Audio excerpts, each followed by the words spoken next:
Good morning mga idol, kamananap, and welcome again dito sa ating YouTube channel. Pasensya mga idol, no? Medyo matagal-tagal tayo hindi nakapag-upload at medyo talagang busy mga idol.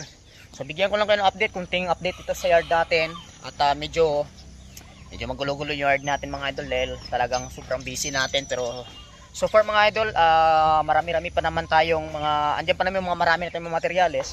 At the problem is, wala tayong papisa muna. So nag-start pa lang ako ngayon mga idol, kamananap. So maybe on November or December baka marami na tayong mga sisiw. Ito mga idol, ito pala pakita ko lang sa inyo yan. Yung ating PBLT cross, no? Or PBLT strain. Kanawa yung type but hindi siya hindi naman siya short beak mga idol, no. At pero yung kulay niya gustong-gusto ko. So ito mga idol siguro future breeder natin to. I-outcross natin sa lahat ng mga waiting type ng pure blooded Shamo Japanese. So ayan. Ito naman. At yung grips natin mga idol kamananap ay nagpa-pruning tayo para by the end of this coming December or first week of January meron po tayong ma-harvest. So hoping for the best outcome nitong ating mga proyekto dito sa ating yard. Yan.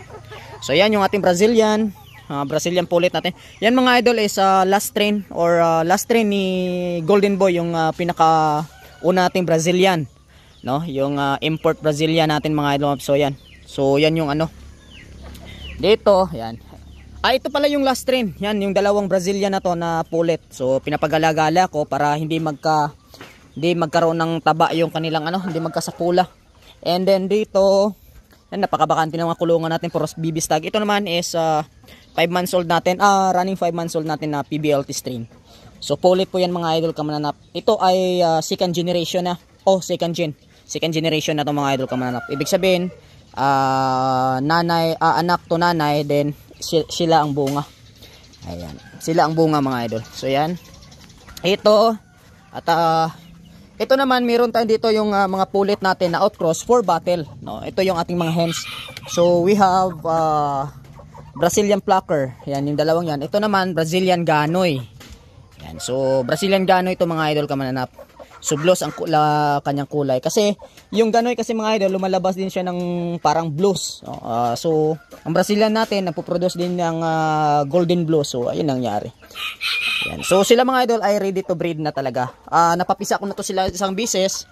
Pero ngayon naman ay sinipirit ko dahil yun nga i-recon natin, reconditioning natin, liguan, purga. And then bigyan natin ng multivitamins. Yan. So ayan, makita nyo mga idol, napakagulo ng yard natin ngayon. So andito yung ating mga all bred for battle. Andito na lahat mga idol. Andito yung Brazilian Asel. Andito yung Brazilian Plucker. Uy, yun, nag-stagnant na naman tubig, umuulan. Yun yung sana isa sa mga manok din natin. Yan, yung manok na yun mga idol, walang panalo, walang talo, lahat yan draw. Lahat ng laban yan draw. So susubukan kong i-breed, baka sakaling may lumabas sa mga anak niya na pwedeng makakolekta. So ito naman yung main BC natin, main tandang natin, yung Brazilian. So yan siya. So yung mga PBLT natin, ina-outcross ko muna dito dahil yun nga, sabi ko nga sa inyo mga idol, gusto ko silang subukan na makapagpalabas ako ng warrior type. So ito yung first gen PBLT. So ayan. So ngayon i-breed ko siya dito sa Brazilian natin. Yan naman ay waiting naman ako nito na mangingitlog to. Ayan. So grabe ang ulan-ulan dito ngayon. Ayan, mga Brazilian na natin, Brazilian Asel. Yan. Brass Asel. So yun mga idol. So andyan pa yung isang Burmese natin. Burmese, sorry, yung isang Brazilian natin. Yun yung Brazilian natin na isa. Ito naman is so ayan mga idol. So ito ngayon yung update at massive breeding tayo ngayon para this coming December or November or December. Lahat kayong nagmimensahe sa akin dito sa ating Facebook page, mapagbigyan ko kayo mga idol kamananap. Ayan. So siguro nasa 15 hens yung nakasalang natin ngayon. Ayan. So dito naman mga idol, dito naman mga idol, ito yung second generation. Bali kuya ito nung second gen natin na PBLT. So breed ko muna siya. Ito bata pa to mga idol, nasa 6 months old. Provide ko muna siya dito sa pure blooded Shamo Japanese natin na nasa Hutaku line to, na strain. And i-breed natin kasi gusto ko magparami ng shoe type naman kasi napakarami ng nagtatanong sa atin, baka sakaling pwede sila makabili ng yung pang ano lang, hindi panlaban. So mag-breed tayo. So ito naman yung first generation no ng second gen na rin to. Second generation na rin to ng PBLT PBLT strain. So pinair naman natin siya dito. Ito mga idol, gusto sana namin ilaban, kaya lang nahihirapan kami iparisan dahil malaki siya masyado.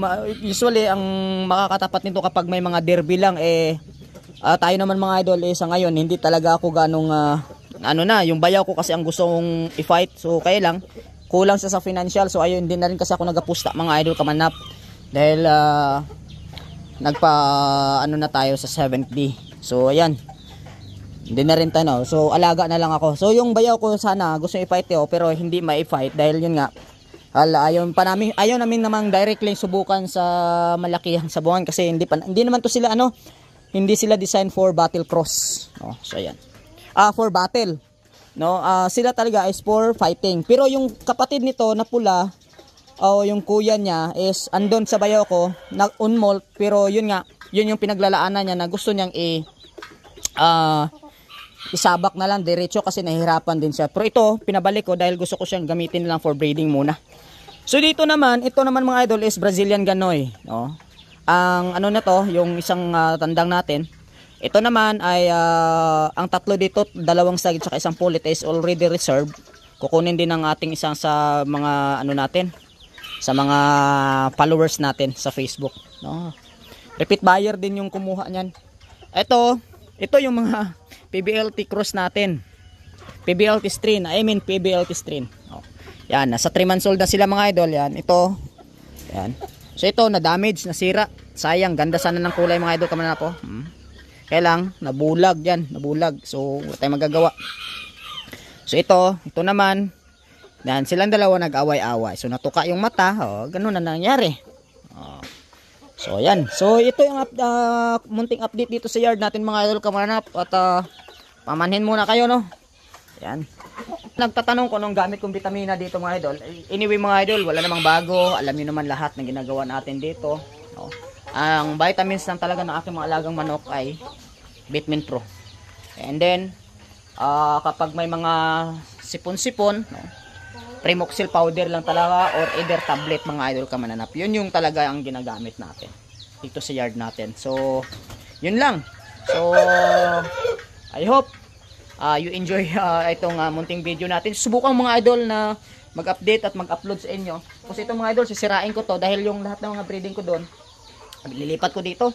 Kasi, nagkakapotek. So, ang pangit tingnan minsan mga idol ng manok kapag marumi yung paa, marumi yung marumi yung kanilang mga balahibo. Napapangitan, nasasaguan ako mga idol. So, dito siguro, wawasakin ko na lang to. Antes kahon sana to.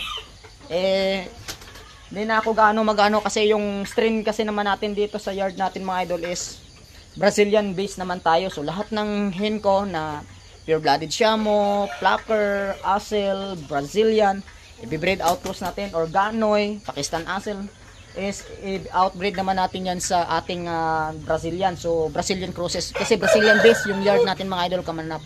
So yun lang mga idol at maraming salamat. Hoping nasa magandang kalagayan lahat ng alaga ninyo. At sa mga lahat po ng nagbabalak mag-alaga ng manok, pag-isipan nyo pong maigi dahil nga yung pagmamanok mga idol dito sa start mo ay talagang magagastusan ka, and then medyo malaki-laki ang gastos mga idol kamanap. Ayan, so happy farming!